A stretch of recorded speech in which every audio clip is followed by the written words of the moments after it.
Ben, on va aller tout droit au deuxième sujet. Tu m'en excuseras, Bassekou, je sais qu'il a soif de parole, mais Talibé, on va aller pour parler de la corniche d'Hamdallah Issoufounia vers son aménagement en 2x2 voies. Oui, en tout cas, c'est au visa d'un avis d'appel d'offres restreint, publié le 30 janvier dernier par le ministère des Infrastructures et des Travaux publics, que l'on apprend que la corniche Hamdallah Sonfonia, donc la corniche nord Hamdallah Sonfonia, doit faire l'objet d'un aménagement en 2x2 voies. Donc il s'agit de cette corniche qui part du rond-point de Hamdallah, qui passe par Taouya, Petit Lac. Donc par Petit Lac, voilà, jusqu'au marché de Taouya. Voilà, justement. La mairie, Kakimbo. Sonfonia. On parle d'une distance de près de, en tout cas d'un peu plus de 18 km. Donc devant être aménagé en 2x2 voies. C'est un peu, en tout cas virtuellement. On peut dire que ça c'est un semi... On ne peut pas dire que c'est un méga projet routier, ça. Ou... Bref, c'est quand même un gros projet, ça. Oui, en tout cas, si on part de l'exemple de la 2x2 voies Pont 8 novembre, Bellevue, en tout cas, ou échangeur, à l'échangeur, c'est un peu sur ce modèle. C'est un peu sur ce modèle, donc faire en sorte qu'il y ait, en plus de la voie existante, que celle-ci soit élargie et qu'il y ait donc une séparation, voilà, qui fasse qu'il y ait deux voies, donc 2x2 voies de Hamdallah, donc jusqu'à Sonfonia. Jusqu'à Sonfonia. Et à côté, on parle également de l'aménagement de l'échangeur du rond-point de Hamdallah. Donc tout cela, c'est-à-dire que en amont, il y aura l'aménagement du rond-point de Hamdallah de sorte justement de favoriser la fluidité de la circulation au niveau de ce rond-point avant donc d'aller sur la haute banlieue, sur Taouya, Ratouma, Kapuru, Lambani, donc Yataya, ainsi de suite. Conséquence, à partir du rond-point de Hamdallah, vous avez désormais une sorte de boulevard, quoi. Deux fois deux voies. Donc de Hamdallah à Bambette et autres, vous avez donc les deux voies.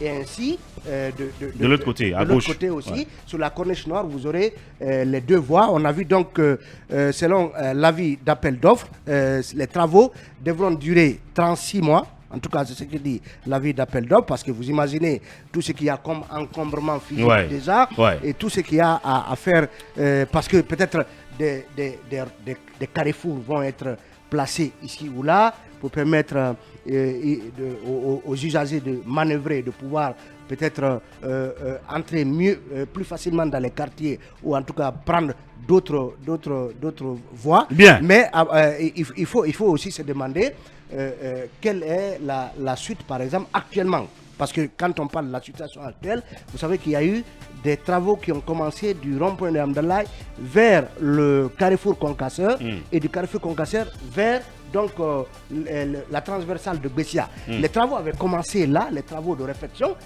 qui malheureusement sont à l'arrêt. On a vu dans un premier temps que l'entrepreneur qui était là avait livré une bonne partie de certaines voies de ce trajet. Donc il faut essayer déjà de parachever cela en attendant que l'appel d'offres restreint qui concerne, selon l'avis d'appel d'offres, 5 ou 6 entreprises. En tout cas, on parle au point 3 de l'avis d'appel d'offres, sont admis à présenter une offre les entreprises figurant sur la liste restreinte ci-dessous établie. Donc, il s'agit de Souji Construction Côte d'Ivoire, le groupe Zada Afrique, ingénieur Eli Malouf, Enan Chine et SDH CSI. Donc, soit 6 entreprises autorisées donc à souscrire. Et chaque entreprise, en tout cas l'entreprise retenue, devra mettre une garantie. Mais pourquoi on n'y ajoute pas quand même des entreprises égyptiennes qui ont quand même une belle expérience en matière de méga projets routiers? C'est important de le rappeler. Je ne vois pas d'entreprise égyptienne en la matière. C'est très important de le rappeler. Mais c'est à elle de Ouais, venir mais Oui, parce qu'on ouvrir. parle d'une liste restreinte quand même.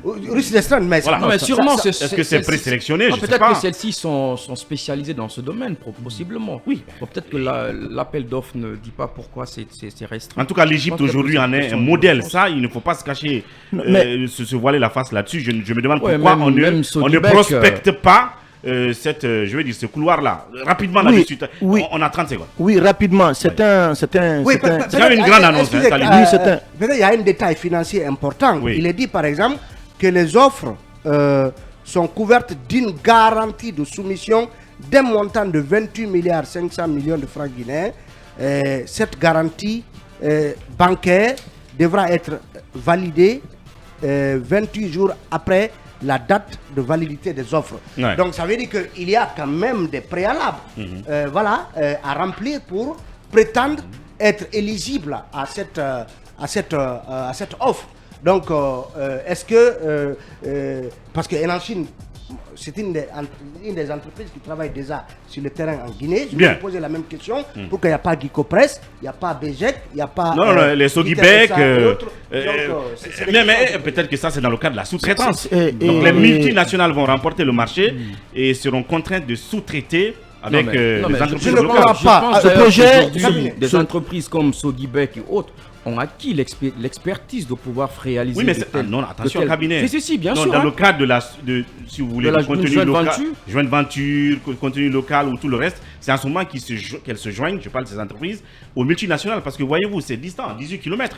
Cabinet, non, c'est- mais ça, c'est ce du que lourd. hein. je- Guicopress, Oui, je ne Sodibek doute pas de la et capacité d'autres de Sogibek, peuvent bien de le faire. Guicopress et d'autres, mais c'est lourd. Bah, c'est pour terminer. Oui, pour terminer, en fait, c'est un vieux projet qu'on connaît depuis C'est dans les Condé. tuyaux il y a longtemps. Moi, Ok. j'ai entendu parler de ce projet à l'administration des grands projets sur Alpha Condé. Oui. Les études ont été bouclées. Maintenant, la matérialisation a été rendue possible grâce à l'arrivée du CNRD. Donc, il y a. Non, pour une- l'instant, ça n'a pas commencé. hein. Voilà, ouais.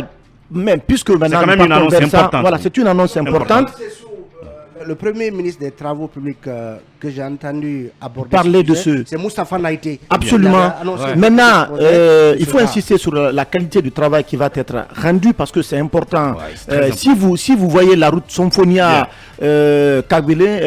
Kagbelin, vous vous rendez compte que Bien. c'est une entreprise guinéenne qui a travaillé sur ce tronçon. Bah, c'est cool. Mais ça fait plusieurs fois qu'on est en train Bah, c'est de cool. reprofiler, de reprendre le travail. sur On ce reste niveau. là-dessus, c'est une très grande annonce en tout cas, si cela se matérialisait.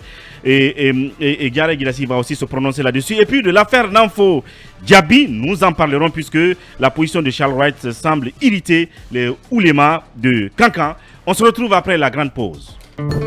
Je me rappelle encore comme si c'était hier. Il y a Ibrahim Silla qui sont tous deux derrière la baie vitrée pour assurer le streaming et la console Basekou pour terminer sur le sujet. Évidemment, cette grande annonce de ce projet, de ce méga projet routier Amdalaï Symphonia. Oui, c'est une très bonne annonce. On attend de voir comment tout cela va De ce point de vue, quand même, on peut dire que la junte que Mamadi Doumbouya fait dans le pragmatisme, c'est cela? Oui, en tout cas, en ce qui concerne les travaux publics, la réhabilitation de ces infrastructures, de nos infrastructures routières, il faut Ouais. reconnaître que Ouais. le CNRD fait beaucoup plus mieux que l'ancien président Alpha Condé, et cela est en train aujourd'hui de se matérialiser par les différents chantiers Ouais. que nous connaissons à travers Qui Conakry, pullulent, et puis à travers la les ville. autres annonces aussi de reconstruction de nos routes à l'intérieur du pays. Et pourquoi il faut miser sur les entreprises internationales?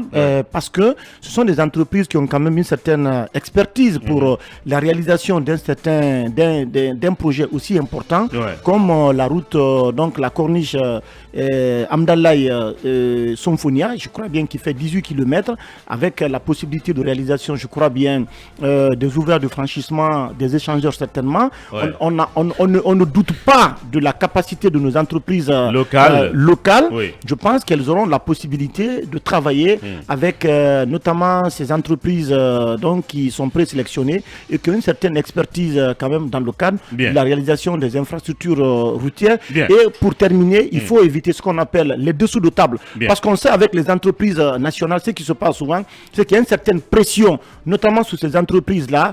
De la part des agents publics. de la part des agents Tapis publics. dans les ministères. Donc, des projets qui sont réalisés à hauteur de centaines de millions millions de dollars, d'euros, mais on a la possibilité le plus souvent de les retirer 5 millions, 10 millions de dollars. Après, cela a un impact sur la qualité donc, du travail qui est fait. Or, les routes doivent traverser le temps. On a besoin des routes qui peuvent faire 50 ans. Mais si vous grignotez sur le projet, sur le budget, sur l'enveloppe globale, eh bien, cela va forcément se ressentir sur le travail qui est fait sur le terrain. Or, ce sont des travaux donc, qui sont tellement importants qu'il faut le suivi, qu'il faut mettre tout en œuvre pour que nous puissions avoir des routes pérennes, des routes qui puissent traverser le temps.